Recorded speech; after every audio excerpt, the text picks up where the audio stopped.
तो भाई लोग कैसे हो। स्वागत है आप लोगों का हमारे इस चैनल के एक और नए वीडियो में। इस वीडियो में हम लोग एक्सप्लेन करने वाले हैं Thor the dark world movie को। ये मार्वल सिनेमैटिक यूनिवर्स की 8th मूवी है और थॉर की 2nd।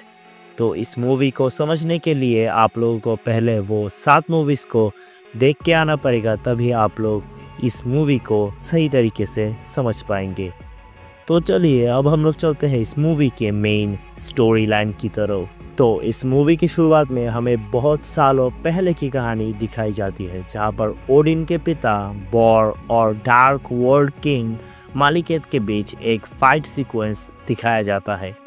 इसका मेन रीज़न होता है कि जब इस गैलेक्सी का क्रिएशन होता है तब चारों तरफ अंधेरा ही अंधेरा होता है और इस अंधेरे से ही क्रिएशन हुआ होता है डार्क एल्व्स का।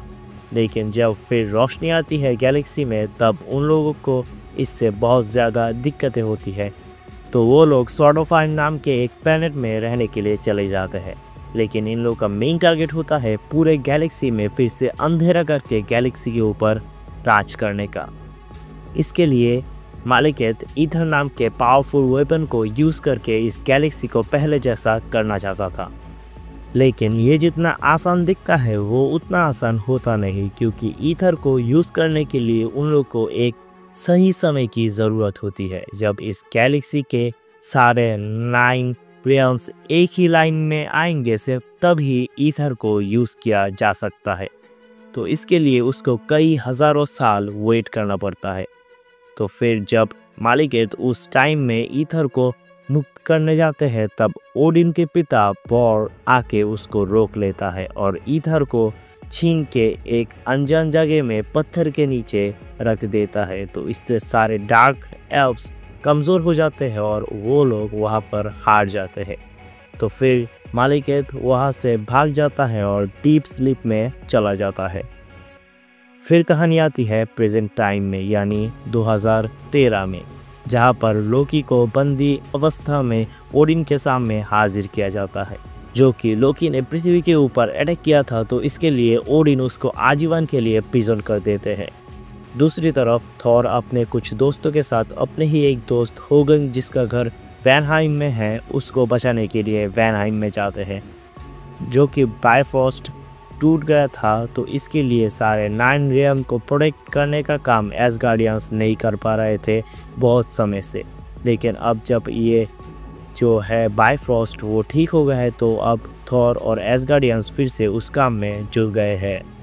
फिर कहानी शिफ्ट होती है पृथ्वी में, जहाँ पर हमें दिखाया जाता है जेन फॉस्टर डार्सी के साथ एक पुराने बिल्डिंग में जाते हैं, जहाँ पर उसको वहाँ के बच्चों से पता चलता है कि उस जगह पर ग्रेविटी ठीक से वर्क नहीं कर रही होती। ऐसा कि कुछ चीज़ अचानक से गायब हो जाती है और कुछ चीज़ वहाँ पर रहती है। फिर जेन जब वहाँ पर चेक करने के लिए जाती है तब वो अचानक से टेलीपोर्ट होकर चली जाती है दूसरी एक जगह पे। ये वही समय होता है जब 9 रियल्म एक लाइन में आते हैं। जब ये होता है तब कुछ कुछ जगह पर पोर्टल ओपन होता है, जिससे एक ग्रह से दूसरे ग्रह में टेलीपोर्ट हो जा सकते हैं कुछ लोग। तो ऐसे ही एक पोर्टल वहाँ पर था जिसके कारण जेन फॉस्टर वहाँ पर टेलीपोर्ट हो गई थी। फिर जब जेन उस अनजान जगह पे चल रही होती है तब उसकी नज़र पड़ती है उस ईथर के ऊपर। तो जब वो देखती है ईथर को तब ईथर उसके शरीर के अंदर चला जाता है। फिर हम देखते हैं बायफॉस्ट के पहरेदार हाइमडल, जो कि सारे चीज़ों के ऊपर नज़र रखते हैं, वो थॉर को बोलता है कि जेन को वो अभी नहीं देख पा रहा होता है अचानक से।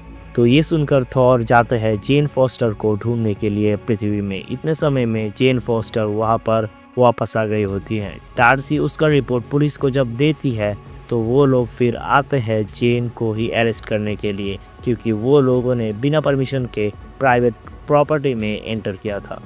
फिर पुलिस जब उसको टच करती है तब उसके शरीर से एक पावरफुल कुछ निकलता है जिससे सब लोग दूर जाते हैं। इससे थॉर समझ जाता है कि जेन के शरीर के अंदर कुछ है और वो उसको ट्रीटमेंट के लिए एसगार्ड ले जाता है। फिर ट्रीटमेंट के बाद ओडिन को समझ आता है कि जेन के अंदर ईथर है। इससे ओडिन बोलता है कि ईथर के कारण जितने तकलीफ में जेन है उतने ही तकलीफ में हम भी पड़ेंगे, क्योंकि डार्क एल्व्स किंग मालिकेथ फिर से डीप स्लीप से उठ गया होता है इस ईथर के मुक्त होने के कारण।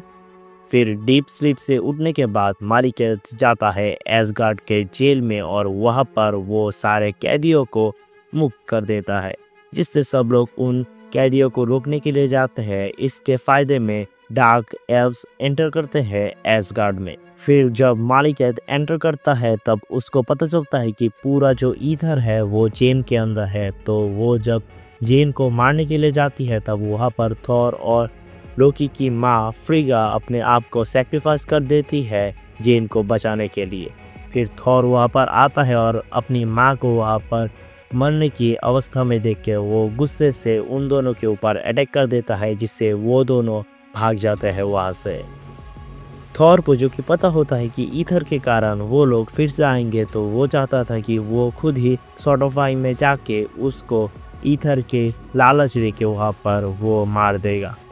ओडिन इससे मना कर देता है, लेकिन थॉर तो थॉर ही होता है। वो इसके लिए लोकी की मदद मांगता है।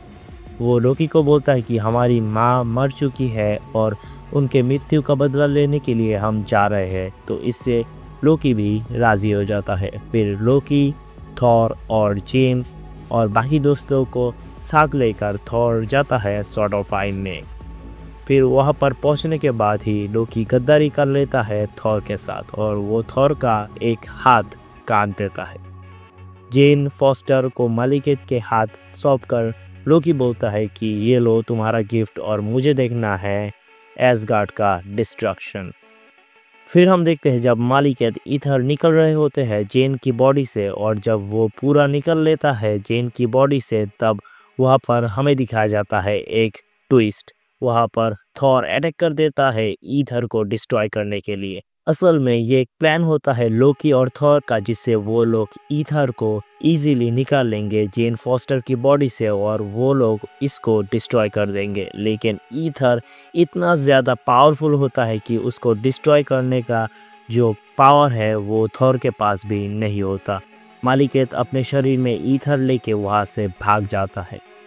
फिर वहाँ पर फाइट होता है मालिकेथ की गैंग के साथ थॉर और उसके साथियों का, जहाँ पर थॉर को बचाने में लोकी खुद ही मारा जाता है। फिर थॉर और जेन को एक गुहा में आकर एक पोर्टल मिलता है, जिससे वो लोग पृथ्वी में लौट आते हैं और वो लोग जाते हैं डार्सी के पास और वहाँ पर उन लोगों को मिलता है एरिक सेल्बी।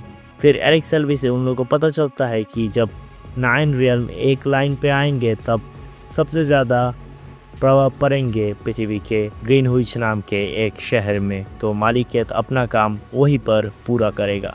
फिर वो लोग डॉक्टर एरिक सेल्बी की एक गैजेट के साथ जाते हैं ग्रीनविच शहर में, जिससे वो लोग किसी को भी दूसरी ग्रह में टेलीपोर्ट कर सकते हैं। फिर वो लोग उस गैजेट को वहाँ पर फिट कर देते हैं कई जगहों पर। फिर मालिकेथ आता है वहाँ पर और उसका सामना करने के लिए आता है थॉर। फिर वो पोर्टल के ज़रिए एक एक ग्रह में जाकर फाइट करते हैं, जिससे कॉन्वर्जेंस का टाइम चला जाए और मालिकेथ ईथर को मुक्त ना कर पाए। फिर जेन मालिकेथ के डार्क एल्व्स को टेलीपोर्ट करके सॉर्ट ऑफ आई में फिर से पहुँचा देते हैं। फिर थॉर और मालिकेथ जब पोर्टल से फाइट करते करते एक समय में बिछड़ जाते हैं, तब उस वक्त को इस्तेमाल करके मालिकेथ वहाँ पर ओपन हुए सारे ग्रहों के पोर्टल के ज़रिए ईथर को मुक्त करता है।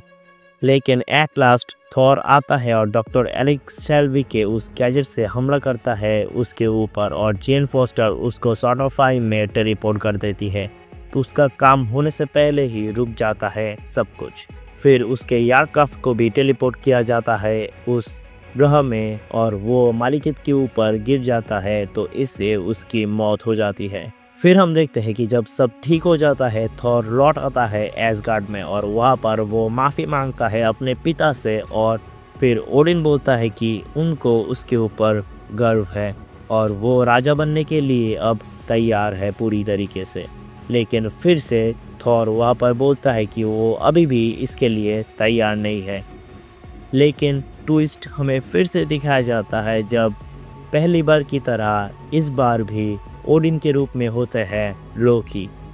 इस मूवी के मिड क्रेडिट सीन में हमें दिखाया जाता है थॉर के दोस्त जाते हैं कंडक्टर के पास, वो लोग वहाँ पर जाते हैं ईथर को रखने के लिए कलेक्टर के पास, और जब कलेक्टर उनसे पूछता है कि वो लोग एसगार्ड को छोड़ के यहाँ पर इस ईथर को क्यों रख रहे होते हैं, तब वो बोलता है कि टेजरेट क्यूब यानी एक इन्फिनिटी स्टोन ऑलरेडी एसगार्ड में है, तो दो इन्फिनिटी स्टोन को एक साथ रखना ठीक नहीं होगा।